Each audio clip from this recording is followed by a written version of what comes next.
Welcome dear students. Today we are going to discuss the chapter Weathering the Storm in Irsama, which has been written by the Indian writer Harsh Mandel, and let us go with the explanation line by line. On 27th October 1999, 7 years after his mother's death, Prashant had gone to the block headquarters of Irsama. As we have discussed in the class also, Irsama is a coastal town in Orissa, and Prashant had been a boy who has gone on 27th October 1999, the date of the super cyclone, a small town in coastal Orissa, some 18 kilometers from his village, to spend the day with a friend. He wanted to spend the day with a friend. He has gone to his friend's house. In the evening, a dark and menacing storm quickly gathered. Menacing is harmful, a bad kind of a storm. Winds beat against the houses with a speed and fury that Prashant had never witnessed before.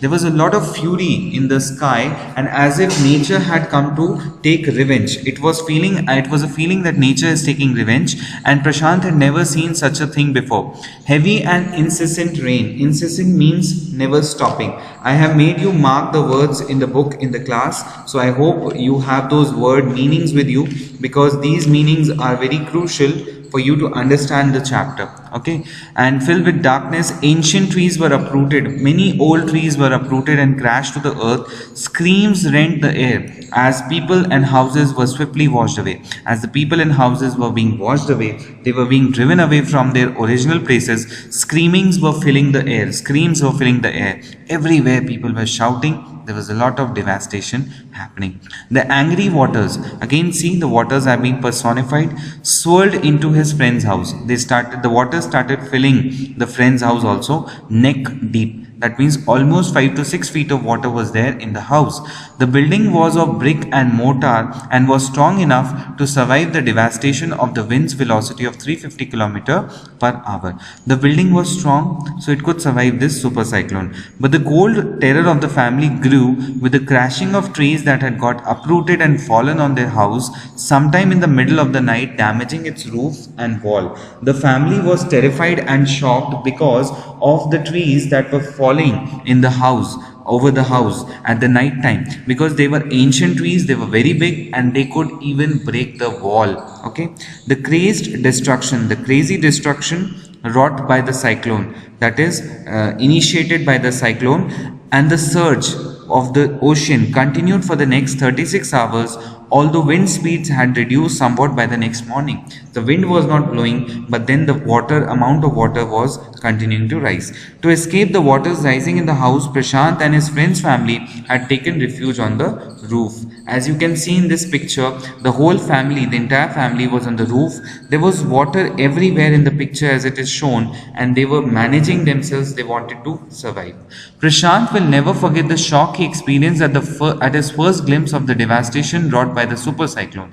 He would never forget the glimpse, the kind of scenario he had seen. It was very heart-wrenching. In the grey light of the early morning. Grey light, normally mornings are very bright, but here it is grey light of the morning because it was very devastating. A raging, angry, deadly brown sheet of water covered everything as far as the eye could see. Only fractured cement houses still stood in a few places. So Prashant, wherever he could see, he could only see water was there, and except water, there was nothing. There were only dirt and other things he could see. Bloated animal carcasses. Bloated means filled with water, something which becomes big in size. Carcasses are the dead bodies of animals, and human corpses, that is the human dead bodies, floated in every direction. Imagine waking up and seeing dead bodies everywhere. How would you feel? Prashant was also feeling the same. All round, even huge old trees had fallen. 2 coconut trees had fallen on the roof of their house. Everywhere there were fallen trees. This was a blessing in disguise. This was a hidden blessing, because the tender coconuts from the trees kept the Trapp family from starving in the several days that followed. So this tender coconuts means the green, the fresh coconuts. They helped the family to eat something. Otherwise they would have starved to death, because at this time of the pandemic, they had nothing. For the next 2 days, Prashant sat huddled with his friend's family. Huddled, coming together, body is being put together in the open space on the rooftop. They froze in the cold and the incessant rain. The entire family was freezing. They did not have any covers for them. The rainwater washed away Prashant's tears. Now Prashant was not even crying because he was worried about his family, his members and other people. The only thought that flashed through his mind was whether his family had survived the fury of the super cyclone. He was worried that whether the family will survive the fury of the super cyclone or not. Was he to be bereaved once again? He has already lost his mother, and losing the mother is like losing the entire world. So now he was worried that whether he will be able to meet his family or not. 2 days later, which seemed to Prashant like 2 years, the rain ceased. The amount of the rain decreased and the rainwater slowly began to recede. The rainwater slowly began to get down. The level of the water was coming down. So now Prashant wanted to go back to his village quickly. Okay. Prashant was determined to seek out his family without further delay. He wanted to go and see his family without any delay, but the situation was still dangerous and his friend's family pleaded Prashant to stay back for a little while longer. His friend's family was not wanting him to go because the situation was very dangerous, but Prashant knew he had to go. He wanted to go. He equipped himself with a long, sturdy stick, a very heavy stick, and then started on his 18-kilometer expedition. Expedition, as I told you, is a trip with adventure, but there is no adventure here. It is a life-taking, it is a risk-taking task. That is why the narrator has used the word expedition. Back to his village through the Solan flood water. Solan means the amount of water that has gradually increased. It was a journey he would never forget. He constantly had to use a stick to locate the road. He was using his stick to locate the road to determine where the water was most shallow. He was trying to find out whether there was least amount of water. At places it was waist deep. पानी उसकी कमर तक था and progress was slow. At several points he lost the road and had to swim. After some distance, he was relieved to find two friends of his uncle's who were also returning to the village. So as you see in this picture, it is a very clear picture showing how Prashant is trying to move with the stick. He found two people who were also going to the same village. Okay, so now they decided that they are going to go together. They decided to move ahead together as they waded through the waters. Wading is making your way through the water. Okay, the scenes they witnessed grew more and more macabre. Macabre is related to death. Okay, the scenes were becoming horrendous. They had never imagined such a thing in their entire life what they were seeing. They had to push away many human bodies, men, women, children, and carcasses of dogs, goat, and cattle that the current swept against them as they moved ahead. As they were moving ahead, the water was sweeping these dead bodies to their face. Imagine you are walking and you are finding the body of a man and a woman and a children, or sometimes the dogs or the cattle or the goat, the dead bodies are coming to you. How would you feel? So it was a very macabre, it was a very horrendous and a very terrifying scene for Prashant and the others. In every village that they passed, they could barely see a house standing. There was no house standing. Prashant now wept out loud and long. He started crying. He was sure that his family could not have survived the catastrophe. He thought that his entire family would have died. Eventually, Prashant reached his village Kalikuda. This was his village 18 kilometers away from Irsama. His heart went cold because what he saw.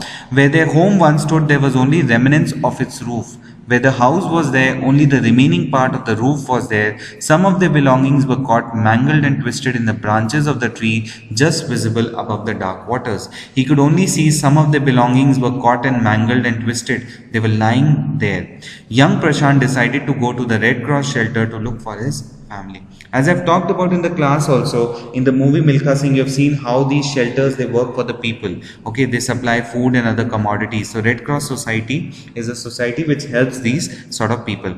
Among the first people he saw in the crowd was his maternal grandmother. He saw his Nani ji. Weak with hunger, she rushed to him, her hands outstretched, her eyes brimming. Her eyes were filled with joy. It was a miracle. They had long given up on him for dead. The entire family thought that Prashant might have died. Quickly word spread and his extended family gathered around him. Everybody came and hugged him tight in relief. Prashant anxiously scanned the motley battered group. His brother and sister, his uncle and aunts, they all seemed to be there. Prashant was very happy to see the battered group that everybody was surviving. By the next morning, as he looked in the desperate situation in the shelter, he decided to get a grip over himself. He knew that being emotional is not going to help. He wanted to do something for the people, and he knew that he has to take control. He sensed a deathly grief settling upon the 2,500 strong crowd in the shelter. 86 lives were lost in the village. 96 houses had been washed away. It was the fourth day of the shelter. So far, they have survived on green coconuts, but they were too few to go around such a tumult of people. Such a large number of people, and they don't have any food to eat. And Prashant knew that it was his duty to arrange for some food for the people. Prashant, all of 19 years, decided to step in as a leader of the village. He decided that he is going to lead the village if no one else did, because he knew nobody else is going to do. He organized a group of youths and elders to jointly pressurize the merchant to part with his rice. They wanted the merchant to give away the rice. This time the delegation, the consignment, the people succeeded and returned triumphantly. They returned with victory, wading through the waters, that is, making a way through the receding waters with food for the entire shelter. No one cared that the rice was already rotting. चावल तो वैसे ही सड़ रहा था. Branches from fallen trees were gathered to light a reluctant and slow fire. A very small fire was set up on which to cook the rice. For the first time in 4 days, the survivors at the cyclone shelter were able to fill their bellies. His next task was to organize a team of youth volunteers to clean the shelter of filth, urine, vomit, and floating carcasses, and to tend to the wounds and fractures of many who had been injured. So the next task was to capture people to organize to form a group. As you can see, he is distributing food to the people in the picture. So now they are cooking food and they are having food to eat. On the fifth day, a military helicopter flew over the shelter and dropped some food parcels. So there was a military helicopter that had come to give them food parcels, and it then did not return. The helicopter did not return then.